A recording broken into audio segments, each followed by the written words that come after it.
Buying your first home in Tampa, you're likely excited, overwhelmed, and a bit unsure where to start, right? Rising home prices, shifting rates, and neighborhood choices can feel like a lot.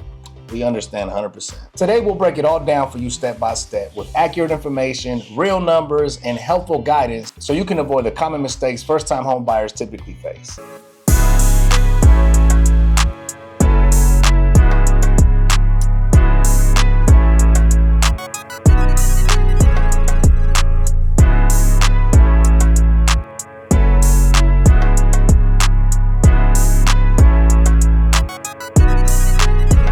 Hey there, I'm Shanika and this is my husband Saul, and together we're the Hernandez team. Welcome back to Viva Tampa. We make these videos to help you understand what life and real estate are really like in the Tampa Bay area, from neighborhoods and cost of living to utilities and insurance. Check out our other videos for answers to all your questions. Exactly, and if you're thinking about moving to the Tampa Bay area and you need some help finding the right house for you and your family, reach out to us. We'd be honored to be your real estate choice. Feel free to schedule a call with us through Zoom, by phone, text, whatever works best for you so we can understand your goals and see how we can best support your journey. Y para todos mis latinos, también hablamos español. All right, let's dive into what first-time home buyers in Tampa need to know in 2025. From market prices and assistance programs to choosing neighborhoods and understanding the closing process. So let's talk about it. What's happening in the Tampa Bay market right now? Well, as of June of this year, 2025, the median sale price in Hillsborough County was approximately $405,000.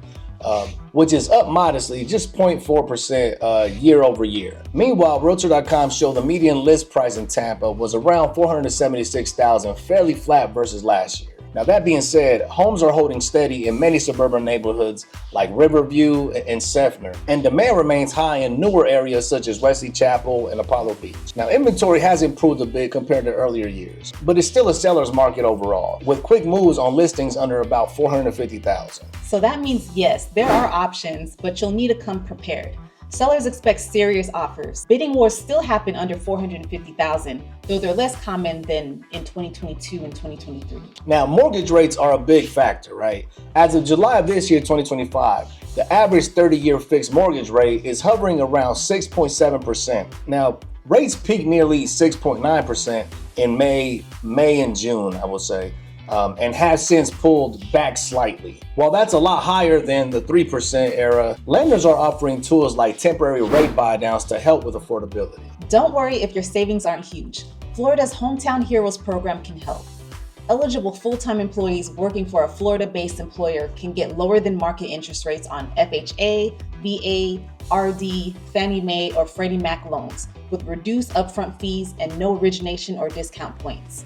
You can also receive up to 5% of your first mortgage amount, capped at $35,000, in down payment and closing cost assistance as a 0% interest. 30-year deferred second mortgage, which is only due if you sell, refinance, transfer the deed, or move out. To qualify, you need a 640 plus credit score, meet the first-time buyer definition, and work full-time in an eligible role like teachers, nurses, or first responders. Now, on the national level, FHA loans typically require just 3.5% down, and VA loans offer 0% down for eligible veterans and service members. So even if you think you can't afford to buy, let's run the numbers. Many of our clients are pleasantly surprised how soon they can start. Tampa offers many options depending on what you prioritize. If you're looking for newer homes and more space at prices lower than Central Tampa, consider Sefner, Riverview, and Wesley Chapel. Homes here generally fall in the high 300s to low 400s, which is often more attainable than neighborhoods closer to downtown. And for a more urban feel without sky-high prices, neighborhoods like Seminole Heights and Tampa Heights offer walkability and character with charming older homes. They're ideal if you want that authentic Tampa vibe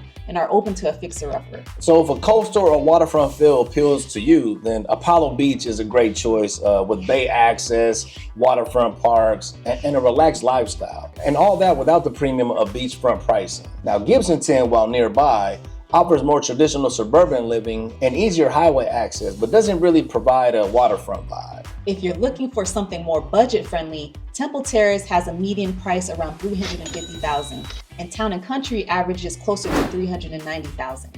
Both areas provide solid options for first-time buyers who want to stay near Tampa without the higher city prices. Now, no matter which area you choose, but you have to make sure you check flood zone maps. Now, some neighborhoods require flood insurance, which can affect the monthly cost. Now, a big mistake first-time home buyers make is waiting too long to get pre-approved.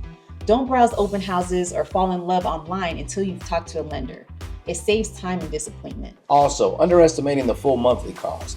Mortgage payments are just one part, right? But then you have taxes, insurance, HOA fees, utilities, and maintenance. Now, we walk buyers through true total costs so nothing catches them off guard. And finally, don't try to time the market. Trying to wait for lower interest rates often means prices rise faster. If your situation works now and you're planning to stay 3 to 5 years, getting in sooner often makes more sense. Now, here's a process in practical terms. First, you want to get connected with a lender for pre-approval. Number 1. Then we build your wish list price range, location, must-haves, and start shopping, really. And once you find a home you love, we submit an offer. After acceptance, we move through inspections and appraisals. Crucial steps because not every home is perfect. We guide you every step. And after that, it's loan finalization, title work, and preparing for closing. Now, typically from the contract to exchanging keys, it's about 30 to 45 days, sometimes faster. And we don't just stop after you move in. We stay in touch to help you settle in as well. Despite high rates and rising prices, buying in Tampa still can be a smart decision. The region is growing. Jobs are increasing in healthcare, tech, construction, and more. And people are still moving here every day. Major investments like the multi-$100 million expansion at Tampa International Airport and developments such as Water Street Tampa signal that the city is investing in its future. Now that tends to translate to long-term value gains for homeowners. And in many cases, owning can be cheaper than renting long-term, especially given high rent rates in Hillsborough County, which average about almost $2,200 a month compared to ownership costs. So buying your first home in Tampa in 2025 might feel intimidating, but it's absolutely achievable with the right plan, the right programs, and the right support. Now we hope this video gives you clear, up-to-date insights into Tampa's market and how to prepare for it. Now, if you're ready to take the next step or ask any questions, feel free to reach out to us. And don't forget to like, subscribe, and download our free buyer's guide link below to help kickstart your journey. Take care and stay blessed.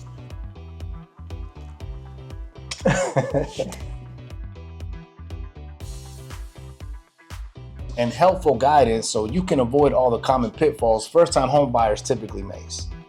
You have a beautiful smile. Why would you smile like that at me every day?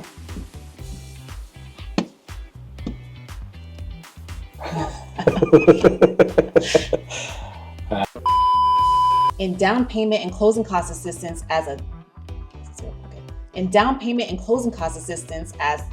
what? This is long. I know, I'm sorry. In down payment and closing cost assistance as a zero. In down payment and closing cost assistance. I keep saying the same thing. All right. I want to see that 3 years later. 3 hours later. The rate's gonna change by the time I get through this. By the time you finish that, man. It's like we don't even have that program no more. Homes here generally. Okay. And after that, it's loan finalization. And after that, it's the phone finalization title work. The phone? Did I say the phone? I did not say, did I say the phone? I said the phone.